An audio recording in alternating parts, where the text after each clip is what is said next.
Panama পেপারসে ফাঁস হওয়া নথিতে এবার মিলল কর ফাঁকিতে অভিযুক্ত আরও 9 বাংলাদেশির নাম। এ নিয়ে উঠে এলো দেশের 32 ব্যক্তি ও 2 প্রতিষ্ঠানের নাম। রাজধানীর সূত্রাপুরে শিক্ষার্থী আজিম হত্যার বিচার দাবিতে জগন্নাথ বিশ্ববিদ্যালয়ে বিক্ষোভ। ব্যক্তিগত বিরোধে খুন ধারণা পুলিশের। ক্ষুধা ও দারিদ্র্যমুক্ত দক্ষিণ এশিয়া গড়ে তুলতে সার্কভুক্ত দেশগুলোকে একসাথে কাজ করতে হবে বললেন প্রধানমন্ত্রী। সার্ক ফুড ব্যাংক বাস্তবায়নের আহ্বান। নতুন পে স্কেলে বেতন ও চাকরির মেয়াদ বাড়াতে জালিয়াতির আশ্রয়। এনআইডি সংশোধন করে অনেকে কমাচ্ছেন বয়স, পাল্টে ফেলছেন ঠিকানা, বাবা মায়ের নামও। এবং দেশের চিকিৎসা সেবার প্রতি আস্থা হারিয়ে অনেকেই এখন বিদেশমুখী। বিপুল অর্থ চলে যাচ্ছে দেশের বাইরে। স্বাস্থ্যসেবায় তদারকির অভাবকে দুষছেন বিশেষজ্ঞরা।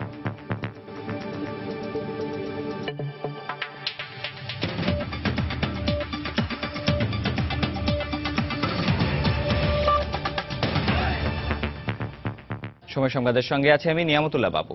পানামার আইনি পরামর্শক প্রতিষ্ঠান মোসাক ফনসেকার ফাঁস হওয়া নথিতে এবার কর ফাঁকিতে অভিযুক্ত আরও 9 বাংলাদেশির নাম পাওয়া গেছে। এর আগে নথিতে কর ফাঁকি দিয়ে বিদেশে নামে বেনামে প্রতিষ্ঠান খুলে অর্থ সম্পদ পাচার করা আরও 25 বাংলাদেশি ব্যক্তি ও প্রতিষ্ঠানের নাম পাওয়া যায়। ওয়াশিংটন ভিত্তিক international consortium of investigative journalist ICIJ এর ওয়েবসাইটে মোট 34 ব্যক্তি ও প্রতিষ্ঠানের অ্যাকাউন্ট সম্পর্কে তথ্য পাওয়া যায়। সেখানে 26 জন ক্লায়েন্ট, মাস্টার ক্লায়েন্ট ও 2টি কোম্পানির নাম উল্লেখ রয়েছে। এর মধ্যে 4 জনের ডাবল অ্যাকাউন্ট ও 2 জনের স্বামী স্ত্রীর যৌথ অ্যাকাউন্ট রয়েছে। ওয়েবসাইটে বাংলাদেশি ক্লায়েন্টদের 23 জনের ঠিকানাও দেয়া আছে। আইসিআইজের তালিকায় নতুন ব্যক্তিদের মধ্যে রয়েছেন AFM Rahmatullah Bari, captain M A Zaul, Salma হক, কাজী রায়হান জাফর, মির্জা এ ইয়াহিয়া, মোহাম্মদ জাহিদুল ইসলাম, নজরুল ইসলাম, সৈয়দা সামিনা মির্জা ও জুলফিকার হায়দার। এছাড়াও বিবিটিএল নামে নতুন একটি কোম্পানির নামও এই তালিকায় রয়েছে। এর আগে প্রকাশিত আইসিআইজের তথ্য অনুযায়ী পানামা পেপারসে অভিযোগ এসেছে এএসএম মহিউদ্দিন মোনেম, আসমা মোনেম, আজমত মঈন, কাজী জাফরুল্লাহ, নীলুফার জাফর সহ মোট 25 জনের বিরুদ্ধে। পানামা পেপারসের তথ্য অনুযায়ী বিশ্বের 200টিরও বেশি দেশে গ্রাহক বিদেশে 2,14,488টি অফশোর কোম্পানি স্থাপন করে কর ফাঁকি দিয়ে ব্যবসা করছে। আর এতে আইনি সহায়তা দিয়েছে মোসাক ফনসেকা।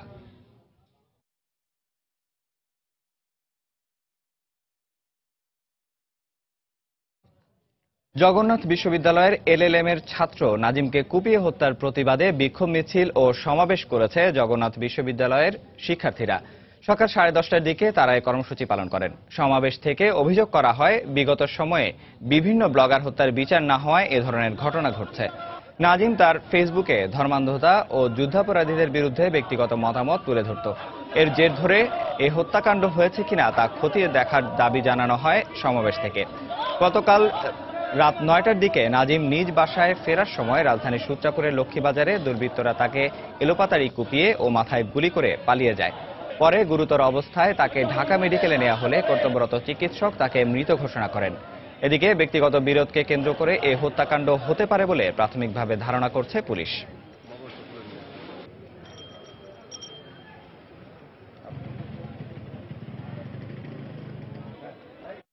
রাজধানীর সূত্রাপুরে শিক্ষার্থী নাজিম উদ্দিন হত্যার প্রতিবাদে জগন্নাথ বিশ্ববিদ্যালয়ে ক্যাম্পাসে চলছে বিক্ষোভ। এই মুহূর্তে জগন্নাথ বিশ্ববিদ্যালয় এলাকায় আছেন রিপোর্টার ওমর ফারুক। আমরা সরাসরি চলে যাচ্ছি তার কাছে। সকালে 50 থেকে 60 জন শিক্ষার্থীর উদ্যোগে বিক্ষোভ শুরু হলেও বেলা যত বাড়ছে জগন্নাথ বিশ্ববিদ্যালয়ের পরিস্থিতি ততই উত্তপ্ত হয়ে উঠছে। আর এই উত্তপ্ত হয়ে উঠছে এই বিশ্ববিদ্যালয়েরই আইন বিভাগের ছাত্র নাজিমের যে হত্যাকাণ্ডের ঘটনা ঘটেছে গতকাল রাতের সেই ঘটনার হত্যাকাণ্ডের প্রতিবাদে, সেই হত্যাকাণ্ডে যারা দোষী সেই খুনিদের বিচারের দাবিতে এই পরিস্থিতি ক্রমেই উত্তপ্ত হয়ে উঠছে। এই মুহূর্তে যে আপনারা যে অগ্নিগর্ভ এবং বিক্ষুব্ধ অবস্থা দেখছেন, এই পরিস্থিতি চলছে এখানে গত 15 মিনিট ধরে।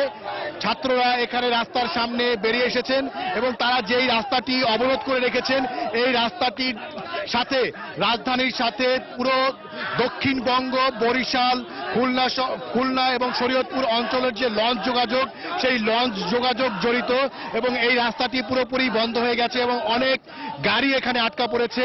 হাজার হাজার যাত্রী এখানে ভোগান্তির মুখে পড়েছেন। এর পাশাপাশি আপনাকে বাবু জানিয়ে দেই, সেটি হচ্ছে যে এই রাস্তায় নেমে আসার আগে থেকে বিক্ষুব্ধ শিক্ষার্থীরা প্রথমে ক্যাম্পাসের ভেতরেই তারা বিক্ষোভ সমাবেশ করেন এবং সেখানে তারা ক্যাম্পাসের ভেতরে মিছিল নিয়ে তারা সেখানে ক্যাম্পাস প্রদক্ষিণ করেন এবং সেখানে যারা সাধারণ ছাত্রছাত্রী আছেন, বিক্ষুব্ধ ছাত্রছাত্রী, তাদের সাথে কথা বলেছি। তারা মূলত বেশ কয়েকটি বিষয়কে এই হত্যাকাণ্ডের পরে গুরুত্ব দিচ্ছেন। এর একটি হচ্ছে তারা যেটি বলছেন যে এর আগে যে যদিও তারা নিশ্চিত নন যে নাজিম নিয়মিতভাবে ব্লগিং করতেন কিনা, তারপরে বলছেন যে যদি ব্লগিং করার কারণে তার খুন হয়ে থাকে তাহলে এর সাথে আগের ব্লগার খুনের কোনো বিচার না হওয়ার একটি সম্পর্ক রয়েছে। এর পাশাপাশি তারা আরো একটি ইস্যু সামনে আনছেন, সেটি হচ্ছে তারা বলছেন যে আপনি জানেন যে সারা বাংলাদেশে একমাত্র জগন্নাথ বিশ্ববিদ্যালয় একটি বিশ্ববিদ্যালয়, পাবলিক বিশ্ববিদ্যালয়, যে বিশ্ববিদ্যালয়ে নিজস্ব কোনো ছাত্রছাত্রীদের জন্য আবাসন ব্যবস্থা নেই।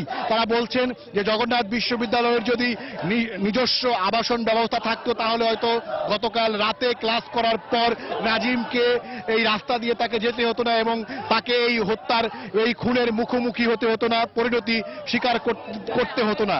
তারা এই আন্দোলন, এই নাজিম হত্যার এই ঘটনার উপলক্ষে তারা এই বিষয়টিও সামনে আনতে চাচ্ছেন। তারা বলছেন যে প্রশাসন এবং সরকার যেন জগন্নাথ বিশ্ববিদ্যালয়ের ছাত্রছাত্রীদের যে দীর্ঘদিনের দাবি রয়েছে জগন্নাথ বিশ্ববিদ্যালয়ের আবাসিক হলের ব্যবস্থা করা, আবাসনের ব্যবস্থা করা ছাত্রছাত্রীদের জন্য, সেই বিষয়টিও যেন করা হয়, সেই বিষয়টিও তারা সামনে তুলে নিয়ে এসেছেন। আপনাদেরকে আমরা এরই মধ্যে জানিয়েছি যে এখানে ব্যাপক যানজটের সৃষ্টি হয়েছে। তবে সকাল থেকেই জগন্নাথ বিশ্ববিদ্যালয়ের যে মূল ফটক রয়েছে সেই মূল ফটকের সামনে পুলিশ অবস্থান নিয়ে আছেন। কিছুক্ষণ আগে যখন রাস্তার উপরে টায়ার জ্বালিয়ে ছাত্রছাত্রীরা বিক্ষোভ করছিলেন, সেই বিক্ষোভ যেন নিবৃত্ত করার জন্য পুলিশের ঊর্ধ্বতন কর্মকর্তারা এসেছিলেন, কোতোয়ালি থানার ওসি এসেছিলেন, কিন্তু তাদের সেই আহ্বানে সাধারণ ছাত্রছাত্রীরা সাড়া দেননি। তারা বলছেন যে 24 ঘন্টার ভেতরে নাজিবের খুনিদের গ্রেপ্তার করতে হবে। দর্শক, জগন্নাথ বিশ্ববিদ্যালয় থেকে সেখানকার খবর জানাচ্ছিলেন রিপোর্টার ওমর ফারুক। চলে যাচ্ছি পরের খবরে। নতুন পে স্কেল অনুযায়ী বাড়তি বেতন আর চাকরির মেয়াদ বাড়িয়ে নিতে সরকারি কর্মচারীরা জালিয়াতির আশ্রয় নিচ্ছে বলে অভিযোগ উঠেছে।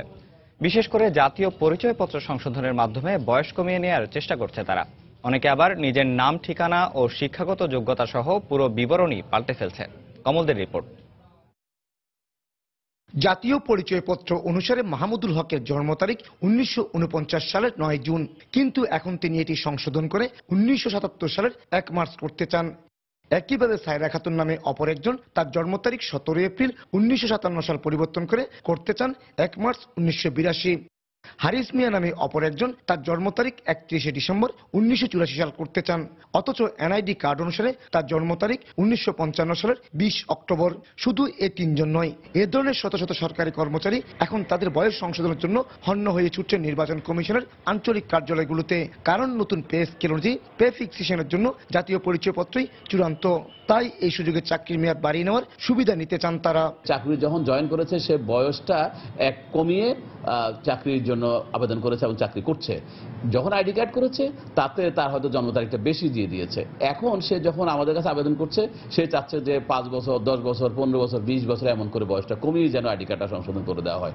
সংশোধনের ক্ষেত্রে বয়সের তারতম্য রয়েছে। বন্দর জোনের এ ধরনের 181টি আবেদনের তদন্ত শুরু করেছে নির্বাচন কমিশনের এনআইডি উইং। যে সমস্ত সংশোধনের আবেদন করছে, আবেদনের মধ্যে অধিকাংশ দেখা যাচ্ছে চট্টগ্রাম বন্দর কর্তৃপক্ষের যে সমস্ত কর্মচারীরা আছে, চতুর্থ শ্রেণীর কর্মচারী, তাদের বয়সের ডিফারেন্সটা অনেক সময় দেখা যাচ্ছে 15 থেকে 20 বছরের ঊর্ধ্বে আছে। বাস্তব পক্ষে যখন তাদের সব ইনভেস্টিগেশন আমরা তাদেরকে ডেকে আনা হয় তখন দেখা যায় তাদের ছবির সাথে আসলে অ্যাকচুয়াল যেখানে আইডি কার্ডের বয়সটা সেটাই সঠিক বলে প্রতিমান হচ্ছে। শুধু বয়স পরিবর্তন করেছে তা নয়, পরিবর্তন করা হচ্ছে নিজের নাম, পিতার নাম ও ঠিকানাও। অনেক ভোটার আছে আবেদন করে আছে, তারা নিজেরাও স্বীকার করছেন তারা মাস্টার্স পাস বা অনার্স পাস, তাদের সার্টিফিকেটও আছে, কিন্তু তারা বয়স কমিয়ে সার্টিফিকেট গোপন রেখে 8ম শ্রেণী পাশ দেখে চাকরি নিয়েছেন এবং সেই সুবিধা নেওয়ার জন্য আইডি কার্ড সংশোধন করতে চাচ্ছেন। কিন্তু সেগুলো যখন ডাটাবেজের সাথে মিলে না, সেগুলো আমাদের কাজ করতে সমস্যা হচ্ছে। নির্বাচন কমিশনের কর্মকর্তারা জানিয়েছেন মানবিক দিক বিবেচনা করে 1 থেকে 5 বছর পর্যন্ত বয়স কমানোর আবেদনগুলো তারা দ্রুততার সাথে সংশোধনের ব্যবস্থা নিচ্ছেন। তবে 20 বছর বেশি বয়সের আবেদনগুলো তদন্তের সিদ্ধান্ত নিয়েছে নির্বাচন কমিশন। কমল দে, সময় সংবাদ, চট্টগ্রাম। প্রধানমন্ত্রী শেখ হাসিনা বলেছেন, যে কোনো দুর্যোগ মোকাবেলায় সার্ক ফুড ব্যাংক ও সার্ক সিড ব্যাংক গঠন করার উপর জোর দিতে হবে। সকালে রাজধানীর হোটেল সোনারগাঁওয়ে তৃতীয় সার্ক কৃষি মন্ত্রী সম্মেলনে এ আহ্বান জানান তিনি। কৃষি উপকরণ যাতে সহজ মূল্যে কৃষকরা পায় সেজন্য সব রাষ্ট্রকে একসাথে কাজ করার উপর জোর দেন তিনি। দক্ষিণ এশিয়া সহ সারা বিশ্বের একটি মানুষও যাতে অনাহারে ও অপুষ্টিতে না থাকে সেজন্য দক্ষিণ এশিয়ার দেশগুলোকে একজোটে কাজ করার আহ্বান জানান প্রধানমন্ত্রী শেখ হাসিনা। বিশ্বে একটি মানুষের জন্য ক্ষুধার্ত না থাকে, কোনো মানুষ যেন অনাহারে না থাকে, অপুষ্টিতে না ভোগে। প্রতিটি মানুষের মৌলিক চাহিদা পূরণ করা, এটাই আমাদের লক্ষ্য। কিন্তু এটা কোনো একক দেশের পক্ষে সম্ভব না। এর জন্য সকলের যৌথ উদ্যোগ একান্তভাবে অপরিহার্য। বাংলাদেশ সবসময় আঞ্চলিক সহযোগিতার উপর গুরুত্ব দিয়ে থাকে। আমরা সার্ক ফুড ব্যাংক এবং সার্ক সিড ব্যাংক প্রস্তুত করতে চাই। যে কোনো দুর্যোগ মোকাবেলায় এটা যেমন অপরিহার্য, কারণ প্রাকৃতিক দুর্যোগের সময় অনেক সময় সিডেরও অভাব হতে পারে, আবার আমাদের খাদ্যের অভাব হতে পারে। কিন্তু আমরা এক দেশ অপর দেশকে যে কোনো দুর্যোগ দুর্বিপাকের জন্য সহযোগিতার হাত বাড়াতে পারি, তার জন্য যৌথ উদ্যোগ আমাদের নেওয়া একান্তভাবে প্রয়োজন। যে কারণে আমাদের সার্ক সিড ব্যাংক যেমন করা উচিত, সার্ক ফুড ব্যাংকও অত্যন্ত জরুরি। গ্যাস সংকট অতীতে শুধু শীত মৌসুমে দেখা গেলেও এখন তা প্রকট হচ্ছে গরমকালেও। ঠিকমতো গ্যাস না থাকায় নানা সমস্যা পোহাতে হচ্ছে রাজধানীর সিএনজি স্টেশন সহ অনেক এলাকার গৃহিণীদেরও। ঘাটতির জন্য বিশেষজ্ঞরা দায়ী করছেন অবৈধ গ্যাস সংযোগ দেয়াকে। এদিকে উৎপাদন না বাড়াতে পারলে আগামী এক দশকের মধ্যে গ্যাস সংকট ভয়াবহ রূপ ধারণ করবে বলেও আশঙ্কা বিশ্লেষকদের। মাহমুদ রাকিবের রিপোর্ট। গ্যাসের চাপ না থাকায় বন্ধ রাখা হয়েছে রাজধানী মিরপুরের কয়েকটি সিএনজি স্টেশন। তারা বলছেন সারাদিনে গ্যাস থাকে মাত্র 4 থেকে 5 ঘন্টা, তাই অনিচ্ছা সত্ত্বেও স্টেশন বন্ধ রাখতে হচ্ছে। লাইনে গ্যাস নাই, আমরা গ্যাস ঠিক মতো দিতে পারি না, এই জন্য বন্ধ থাকবে বেলা 3টা পর্যন্ত। 3টার পরে চালু হবে, বিকাল 5টা পর্যন্ত চলবে। আবার 9টা থেকে চালু হওয়ার কথা, কিন্তু 11টা 11:30টার ভিতরে গ্যাস পাই না। আমরা এখন পুরো সম্পূর্ণ লসে আছি। একই অবস্থায় রাজধানীর মিরপুর, কাফরুল, শেওড়াপাড়া সহ আরো বেশ কিছু এলাকার বাসাবাড়িতে। বাসিন্দাদের দাবি, গ্যাস সংকটের জন্য তাদের রান্না বান্না করতে অপেক্ষা করতে হয় গভীর রাত পর্যন্ত। ভোর 5টা বাজে রান্না করতে হয়, সকাল 7টা বাজে গ্যাস থাকে না, বাচ্চাদের খাওয়ার জিনিস তৈরি করতে হয়। বাচ্চারা ঠান্ডা খায়, বাচ্চা করে গরম খাওয়াবো কই থেকে? আত্মীয় স্বজনের ভিতরে যে দাওয়াত করে কাউকে কেউ খাওয়াবে, ওরকমও কোনো পরিস্থিতি নেই। তবে এসব সমস্যা মানতে নারাজ তিতাস গ্যাস কর্তৃপক্ষ। তাদের কণ্ঠে সেই একই কথা, যেটুকু সমস্যা আছে তা সমাধানে কাজ চলছে। তবে বিশেষজ্ঞরা এর জন্য দায়ী করছেন তিতাসের কিছু দুর্নীতিবাজ কর্মকর্তাদের। এছাড়া যোগ্যদের বসিয়ে নতুন নতুন গ্যাস ক্ষেত্র খুঁজে বের করতে না পারলে আগামী 10 বছরের মধ্যেই বাংলাদেশে গ্যাসের উৎপাদন শূন্যের কোঠায় নেমে আসতে পারে বলে আশঙ্কা বিশেষজ্ঞদের। ডিমান্ড তো প্রতিদিন বাড়ছে, কিন্তু সেই তুলনায় আমাদের উৎপাদন কিন্তু বাড়ছে না।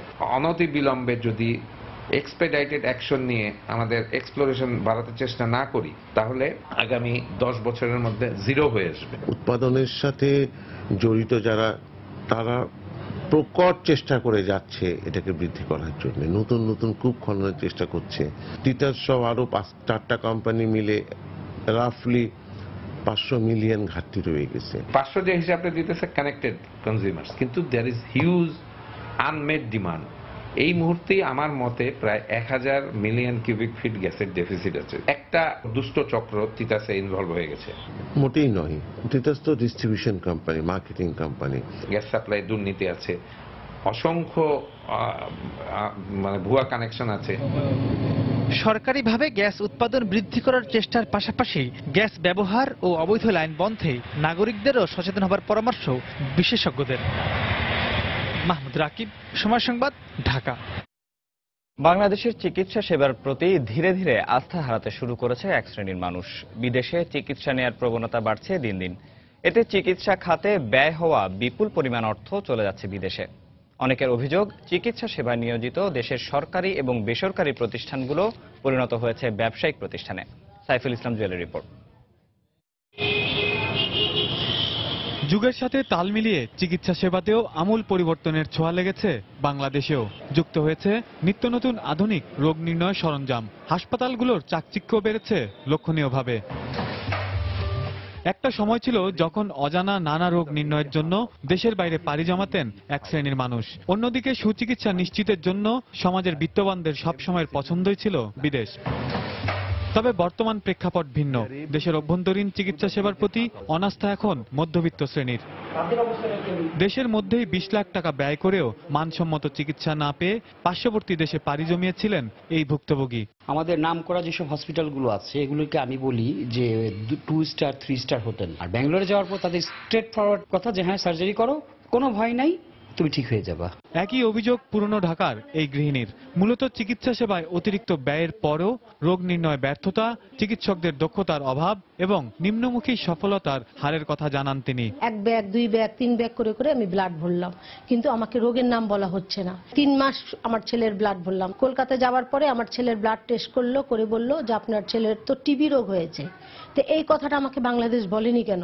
আর এই কারণগুলোর ফলেই প্রতি বছর চিকিৎসা সেবার বাজার হারাচ্ছে বাংলাদেশ, এমনটাই মনে করেন বিশেষজ্ঞরা। প্রাইভেট সেক্টরে কিছু হাসপাতাল গড়ে উঠেছে যেগুলো হোটেলের মানের দিক থেকে, সেবার মানের দিক থেকে তারা হয়তো অনেক উন্নতি করেছে, কিন্তু যখন আমরা দেখি যে তাদের সেই ফিটা কিন্তু অনেক ক্ষেত্রে লাগামহীন ফি। এদিকে এ বিষয়ে ভিন্নমত স্বাস্থ্য অধিদপ্তরের। সাধারণ মানুষের যে স্বাস্থ্যের চাহিদা সেটারও কিন্তু আগের চেয়ে তাদের চাহিদা বেড়ে গেছে, এবং আমাদের আশেপাশের অনেক দেশ তারা আজকাল মেডিকেল ট্যুরিজম নামে একটা নতুন কর্মসূচি শুরু করেছে। বিভিন্ন অনলাইনের তথ্য অনুযায়ী বাংলাদেশ থেকে শুধুমাত্র ভারতে চিকিৎসার জন্য প্রতি বছর 3 থেকে 4 লাখ অধিবাসী সীমানা অতিক্রম করছেন।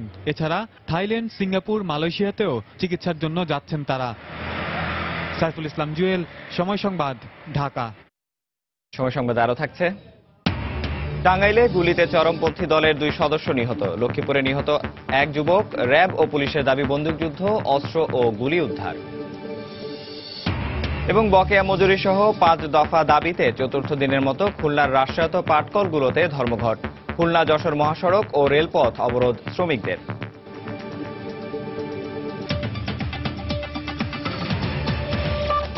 পহেলা বৈশাখকে সামনে রেখে বেপরোয়া হয়ে উঠেছেন ভোলার ইলিশ শিকারীরা। জেল জরিমানা এমনকি সরকারি নিষেধাজ্ঞার তোয়াক্কা না করে চলছে ইলিশ নিধন। মাছঘাট ও হাটবাজারগুলোতে প্রকাশ্যে চলছে বেচাকেনা। তবে ইলিশ ধরা বন্ধ করতে অতিরিক্ত টহল ও অভিযান চলছে বলে জানিয়েছেন কোস্টগার্ড ও মৎস্য কর্মকর্তা। উৎপল দেবনাথের ছবি ও নাসিরউদ্দিন লিটনের তথ্য নিয়ে ডেস্ক রিপোর্ট। রূপালী ইলিশ রক্ষায় প্রতি বছরের মতো এবারও মার্চ এপ্রিল 2 মাস ভোলার মেঘনায় 90 ও তেঁতুলিয়া নদীর 100 কিলোমিটার এলাকায় সব ধরনের মাছ ধরার উপর নিষেধাজ্ঞা আরোপ করেছে সরকার। নিষেধাজ্ঞার প্রথম দিকে কিছুটা শিথিল থাকলেও পহেলা বৈশাখের সময় ঘনিয়ে আসার সাথে সাথে বেপরোয়া হয়ে উঠেছে জেলেরা। ইলিশের চাহিদা ও দাম বেড়ে যাওয়ায় আইন শৃঙ্খলা বাহিনীর অভিযানের মধ্যেই হাজার হাজার জেলে মাছ শিকার করছে। বড় সাইজের ইলিশগুলো চলে যাচ্ছে ঢাকা, বরিশাল সহ দেশের বড় বড় শহরে। তবে ইলিশের কমতি নেই স্থানীয় বাজারগুলোতে। এই অভিযোগের মধ্যে কত কষ্ট করে এই জাল বাইতে আইছি। এনজিওর টাকা, তারপরে যে জালুয়া থেকে টাকা নিয়েছি সেই টাকার চাপ সৃষ্টির বাধ্যতামূলক আমরা মনে করেন যে নদীতে যাইতে হয়। জাটকা নিধন বন্ধে নিয়মিত অভিযান চলছে জানিয়ে আগামী দিনে অভিযান আরো জোরদার করার কথা জানালেন কোস্টগার্ডের এই কর্মকর্তা। জাল আটক করতেছি, তাদের বোট আটক করতেছি এবং ওই সময় আটককৃত যে সমস্ত আইটেম আমরা পাচ্ছি এগুলো আইন অনুযায়ী ব্যবস্থা নেওয়া হচ্ছে। অবৈধ মৎস্য শিকারীদের বিরুদ্ধে আমরা আরো আমাদের অভিযান জোরদার করব। ইতিমধ্যে আইন অমান্যকারীদের জেল জরিমানা করার কথা জানিয়ে মৎস্য কর্মকর্তা বললেন, বৈশাখ উপলক্ষে আইন বাস্তবায়নে আরো তৎপর রয়েছেন তারা। এই সময়ে ইলিশের দামটাও খুব বেড়ে যায়, তো সেই সুযোগে হয়তো আমাদের জেলেরা চাইবে যে অভয়শ্রম এলাকায় মাছ ধরতে। এই সময়টাতে আমরা আইন বাস্তবায়নে একটু জোরদার করব যাতে অবৈধভাবে ইলিশ বা অন্য কোনো মাছ না ধরতে পারে। নিষেধাজ্ঞার প্রথম 1 মাসে 219টি অভিযানে 13 জনের জেল এবং 43টি মামলা হয়েছে। এছাড়া 3 লাখ টাকা জরিমানা এবং 15 লাখ মিটার অবৈধ জাল জব্দ করা হয়েছে। সময় সংবাদ, ভোলা। সম্পদের তথ্য গোপন মামলায় সাবেক স্বরাষ্ট্রমন্ত্রী মহিউদ্দিন খান আলমগীরের ছেলে জয় আলমগীরের খালাসের রায় বাতিল করেছে আপিল বিভাগ। ফলে এ মামলায় তাকে নিম্ন আদালতের 3 বছরের সাজা ও 5 লাখ টাকার জরিমানার রায় বহাল থাকল। সকালে প্রধান বিচারপতি এস.কে. সিনহার নেতৃত্বে আপিল বিভাগের 4 সদস্যের বেঞ্চ দুদকের করা আবেদন নিষ্পত্তি করে এ আদেশ দেন। পরে দুদকের আইনজীবী ব্যারিস্টার সৈয়দ মামুন মাহমুদ জানিয়েছেন, এখন জয় আলমগীরকে নিম্ন আদালতে আত্মসমর্পণ করতে হবে। এর আগে 2015 সালের 10 ফেব্রুয়ারি এ মামলায় জয় আলমগীরকে খালাস দিয়েছিল হাইকোর্ট। বকেয়া মজুরি সহ 5 দফা দাবিতে চতুর্থ দিনের মতো খুলনার রাষ্ট্রায়ত্ত পাটকলগুলোতে ধর্মঘট চলছে। অবরোধ করা হয়েছে খুলনা যশোর মহাসড়ক ও রেলপথ। সকালে নগরীর খালিশপুরে নতুন রাস্তা মোড়ে খুলনা যশোর মহাসড়ক ও রেলপথ অবরোধ করে তারা। টায়ারে আগুন জ্বালিয়ে বন্ধ করে দেয়া হয় মহাসড়ক ও আশেপাশের রাস্তা। দাবি আদায়ে বিভিন্ন স্লোগান দেন শ্রমিকরা। দাবি আদায় না হওয়া পর্যন্ত কর্মসূচি চলবে বলেও হুঁশিয়ারি দেন তারা। মহাসড়কে যান চলাচল বন্ধ থাকায় প্রতিদিনের মতো আজও চরম দুর্ভোগ পোহাতে হচ্ছে যাত্রীদের। বিশেষ করে অফিসগামী মানুষ এবং শিক্ষার্থীরা পড়েছেন সবচেয়ে বেশি বিপাকে। এছাড়া আজও খুলনা থেকে উত্তরবঙ্গ ও রাজধানী ঢাকা সহ দেশের অন্য কোনো গন্তব্যে ট্রেন ছেড়ে যায়নি।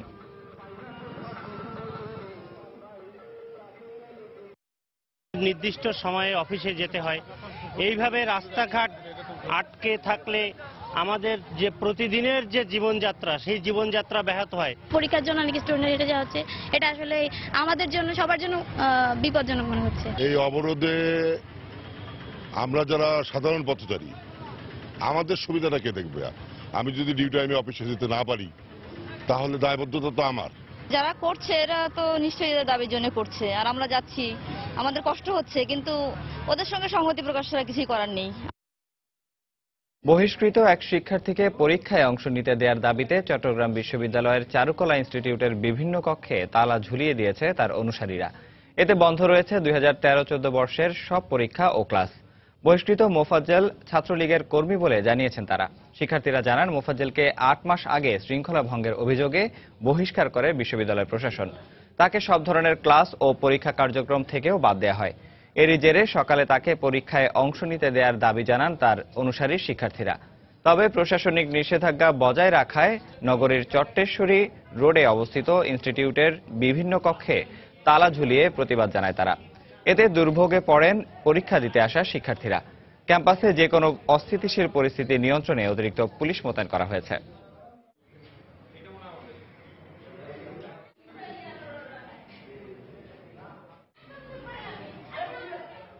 ছাত্রলীগের যারা পরীক্ষিত কর্মী, তাদেরকে জামাত শিবিরের এজেন্ডা বাস্তবায়নের জন্য বিশ্ববিদ্যালয় প্রশাসন পরীক্ষা দিচ্ছে না।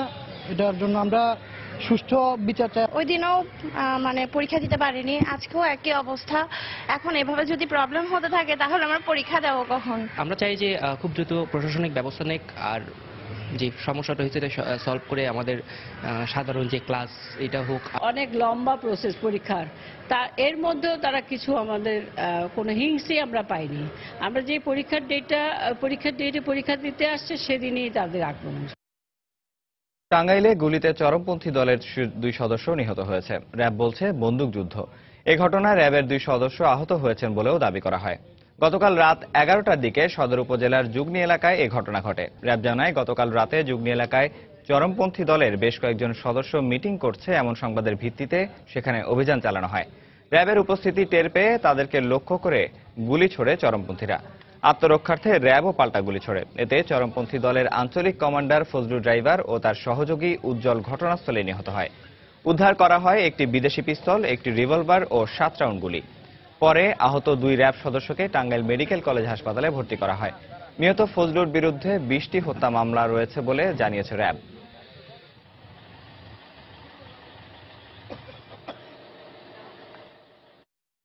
আমরা চারদিক থেকে ঘেরাও করি, এর মধ্যে আমাদেরকে ওরা প্রায় 7-8 জনের মতো ছিল আমরা ধারণা করতেছি। আমাদেরকে অতর্কিত গুলি করা শুরু করে। আমাদের 2 জন র্যাব মেম্বার, এটা হলো কর্পোরাল মাহমুদ আলী এবং লেন্স কর্পোরাল নুরুজ্জামান, তারা আহত হয়। সময় সংবাদে আরো থাকছে, দীর্ঘ 17 বছরেও আধুনিকতার ছোঁয়া লাগেনি কক্সবাজারের ডুলা হাজরার বঙ্গবন্ধু সাফারি পার্কে। পর্যাপ্ত জনবল না থাকায় হারাচ্ছে সৌন্দর্য, কমছে পর্যটক সংখ্যা।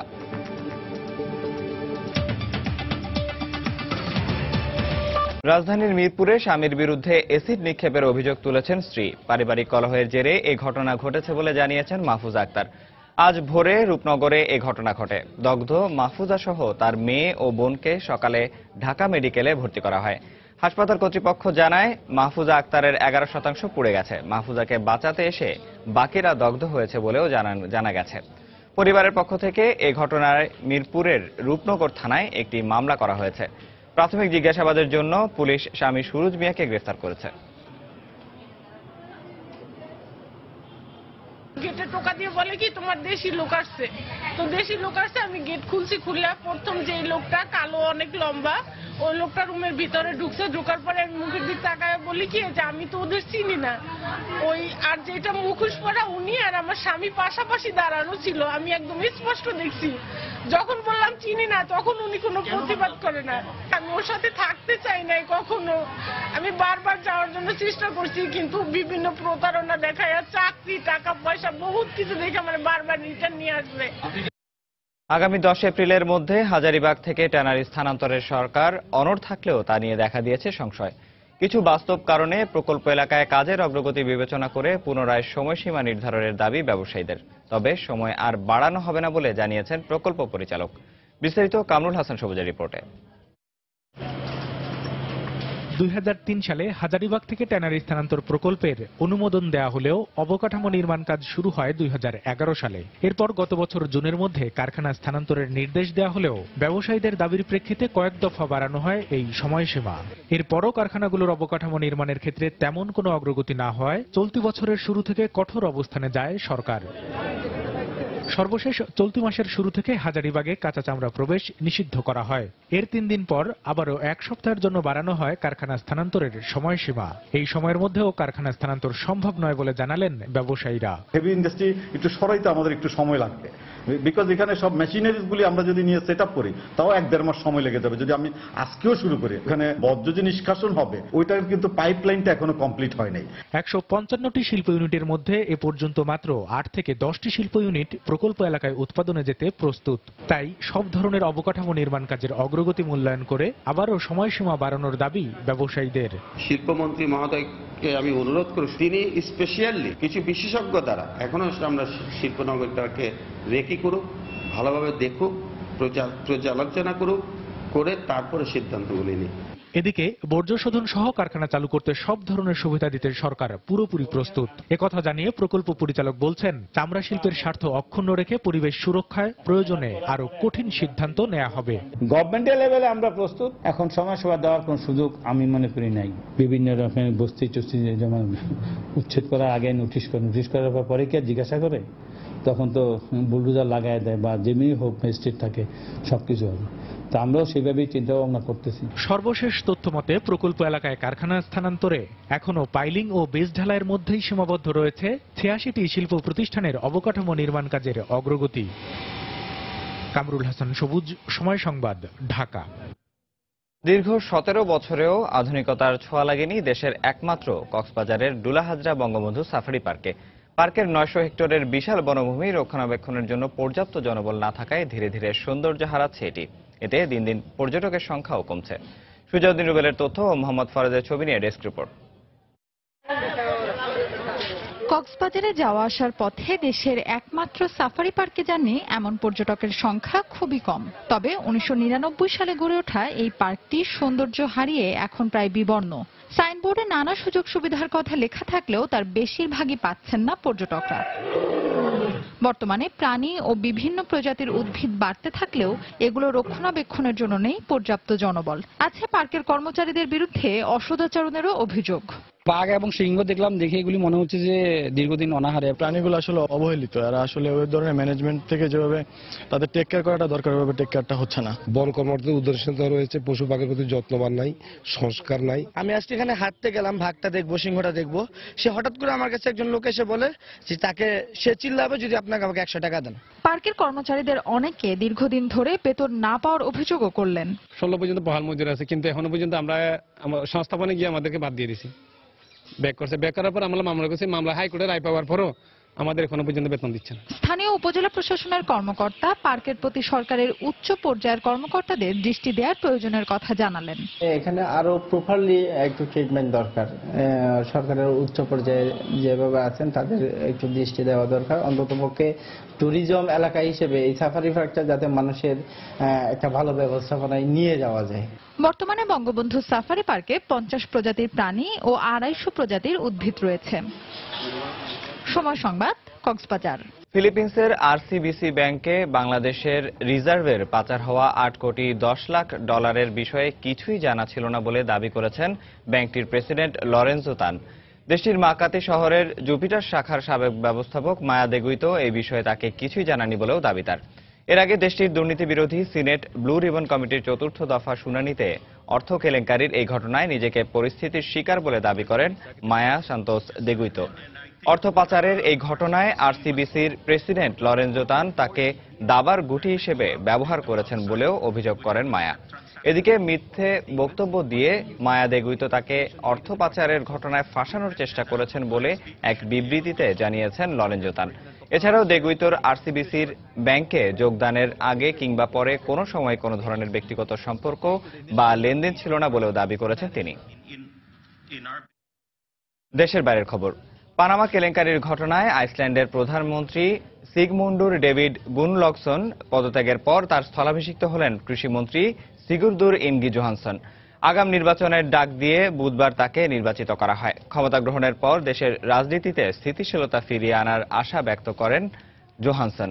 বর্তমান সরকারের বিরুদ্ধে অনাস্থা ভোট দিয়ে নির্বাচন আয়োজনের চেষ্টা করছে বিরোধী দল, যা আইসল্যান্ডের রাজনৈতিক পরিস্থিতিতে বড় ধরনের পরিবর্তন আনতে পারে।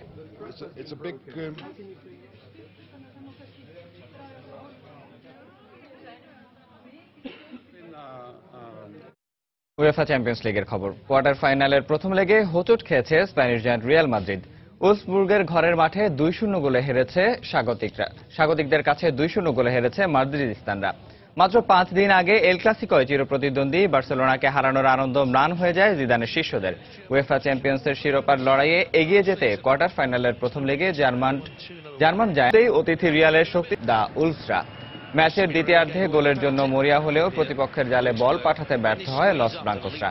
ফলে নির্ধারিত সময়ে খেলা শেষে 2-0 গোলের জয়ের আনন্দে মাতে হেকিংয়ের শীর্ষ। এ পর্যায়ে শীর্ষ সংবাদ জানিয়ে দিচ্ছি আরেকবার। পানামা পেপারসে ফাঁস হওয়া নথিতে এবার মিলল করফাকিতে অভিযুক্ত আরো 9 বাংলাদেশির নাম। এ নিয়ে উঠে এলো দেশের 32 ব্যক্তি ও 2 প্রতিষ্ঠানের নাম। রাজধানীর সূত্রাপুরে শিক্ষার্থী নাজিম হত্যার বিচার দাবিতে জগন্নাথ বিশ্ববিদ্যালয়ে বিক্ষোভ। ব্যক্তিগত বিরোধে খুন, ধারণা পুলিশের। ক্ষুধা ও দারিদ্র্যমুক্ত দক্ষিণ এশিয়া গড়ে তুলতে সার্কভুক্ত দেশগুলোকে একসাথে কাজ করতে হবে বললেন প্রধানমন্ত্রী। সার্ক ফুড ব্যাংক বাস্তবায়নের আহ্বান।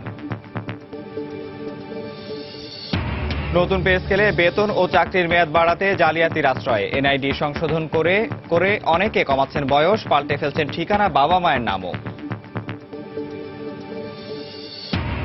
এবং দেশের চিকিৎসা সেবার প্রতি আস্থা হারিয়ে অনেকেই এখন বিদেশমুখী। বিপুল অর্থ চলে যাচ্ছে দেশের বাইরে। স্বাস্থ্যসেবায় তদারকির অভাবকে দুষছেন বিশেষজ্ঞরা।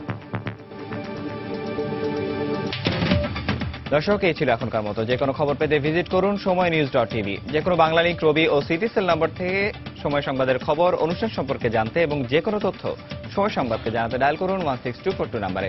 এছাড়া এইমাত্র পাওয়া খবর আপনার মোবাইলে পেতে SMS করুন *SN লিখে পাঠিয়ে দিন 16242 নম্বরে। সঙ্গে থাকুন সময়ের।